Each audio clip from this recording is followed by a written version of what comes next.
بسم اللہ الرحمن الرحیم الحمد للہ رب العالمین والصلاة والسلام علی سید الانبیاء والمرسلین اما بعد۔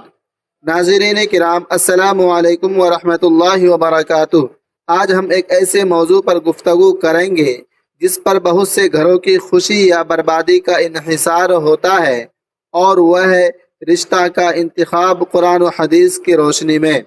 آج افسوس کے ساتھ کہنا پڑتا ہے کہ رشتہ طے کرتے وقت دین اور اخلاق کے بجائے دولت، نوکری، خوبصورتی، ذات، برادری اور دنیاوی معیار کو ترجیح دی جاتی ہے، جس کا نتیجہ طلاق، جھگڑوں اور بے سکونی کی صورت میں نکلتا ہے۔ اللہ تعالیٰ نے قرآن کریم میں فرمایا، وَأَنكِحُوا الْأَيَامَ مِنكُمْ وَالصَّالِحِينَ مِنْ عِبَادِكُمْ وَإِمَائِكُمْ إِنْ يَكُونُوا فُقَرَاءَ يُغْنِهِمُ اللَّهُ مِنْ فَضْلِهِ۔ ترجمہ، اور اپنے بے نکاح مردوں اور عورتوں کا نکاح کر دو، اگر وہ غریب ہوں گے تو اللہ اپنے فضل سے انہیں غنی کر دے گا۔ سورہ نور آیت نمبر 32۔ ناظرین محترم و سامعین کرام، اس آیت سے معلوم ہوا کہ نکاح کو آسان بنانا چاہیے، اسے دنیاوی رسم و رواج کی وجہ سے مشکل نہیں بنانا چاہیے۔ پھر رسول اللہ صلی اللہ علیہ وسلم نے فرمایا، اذا جاءکم من ترضون دینہ وخلقہ فزوجوہ الا تفعلوہ تکن فتنۃ فی الارض وفساد عریض۔ ترجمہ، جب تمہارے پاس ایسا شخص رشتہ لے کر آئے جس کے دین اور اخلاق سے تم راضی ہو تو اس سے نکاح کر دو، اگر ایسا نہیں کرو گے تو زمین میں بڑا فتنہ اور فساد پیدا ہوگا۔ حدیث نمبر 1084، جامع الترمذی۔ ناظرین، یہ حدیث ہمیں واضح پیغام دیتی ہے کہ رشتہ کا اصل معیار دین اور اخلاق ہے، نہ کہ صرف دولت، گاڑی یا بڑا مکان۔ رسول اللہ صلی اللہ علیہ وسلم نے فرمایا، رسول اللہ صلی اللہ علیہ وسلم نے عورت کے انتخاب کے بارے میں بھی فرمایا، عورت سے 4 چیزوں کی وجہ سے نکاح کیا جاتا ہے: مال، حسب و نسب، حسن اور دین۔ تم دیندار عورت کو اختیار کرو، کامیاب رہو گے۔ صحیح البخاری اور صحیح مسلم میں یہ حدیث ہے۔ اس حدیث کا مطلب یہ نہیں کہ خوبصورتی یا مال دیکھنا منع ہے، بلکہ اصل ترجیح دینداری ہونی چاہیے۔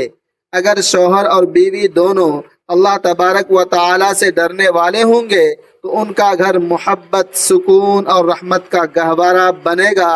ناظرین کرام، یاد رکھیے، خوشحال ازدواجی زندگی کا راز صرف خوبصورتی، دولت یا اعلیٰ تعلیم میں نہیں، بلکہ اللہ تعالیٰ کی اطاعت اور تقوی میں ہے۔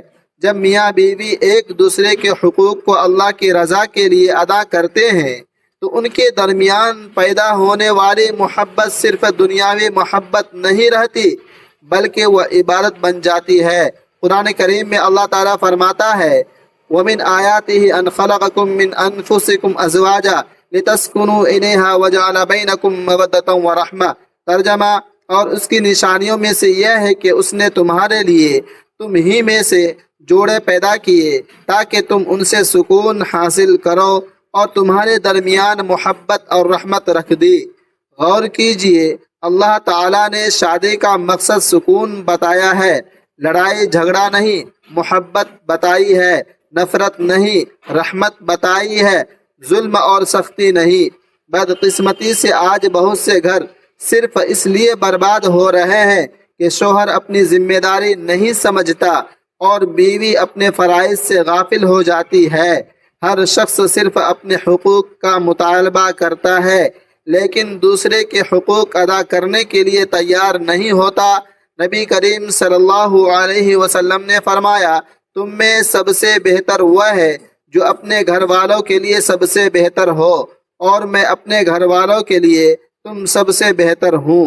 اس حدیث سے معلوم ہوا کہ اصل نیکی صرف مسجد میں عبادت کرنا نہیں، بلکہ گھر والوں کے ساتھ حسن اخلاق، نرمی، محبت اور اچھا برتاؤ بھی ایمان کا اہم حصہ ہے۔ شوہر کو چاہیے کہ اپنی بیوی کے ساتھ عزت و احترام سے پیش آئے، اس کی ضروریات کا خیال رکھے، اس کی غلطیوں پر صبر کرے اور اس کے ساتھ مشورہ کرے۔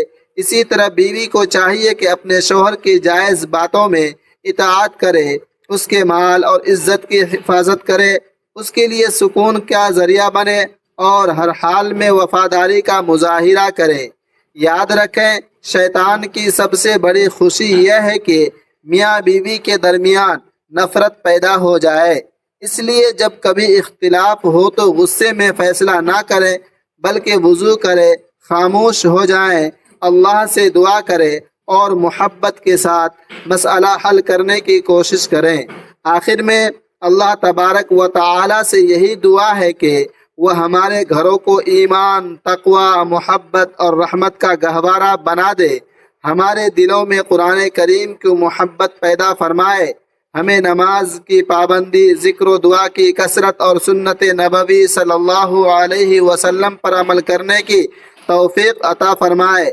یاد رکھیں، خوشحال اور کامیاب گھر وہ نہیں جس میں صرف دنیا کی آسائشیں ہوں، بلکہ حقیقی خوشحال گھر وہ ہے جس میں اللہ کی یاد زندہ ہو، قرآن کی تلاوت ہوتی ہو، نماز قائم کی جاتی ہو، والدین کا احترام، میاں بیوی کے درمیان محبت اور اولاد کی صحیح دینی تربیت کا اہتمام کیا جاتا ہو۔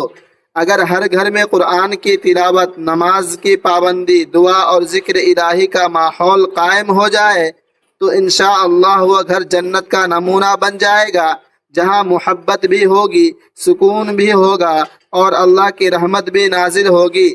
اللہ تعالی ہم سب کے گھروں کو دین کا مرکز، محبت کا گہوارہ اور دنیا و آخرت کی کامیابی کا ذریعہ بنا دے، آمین یا رب العالمین۔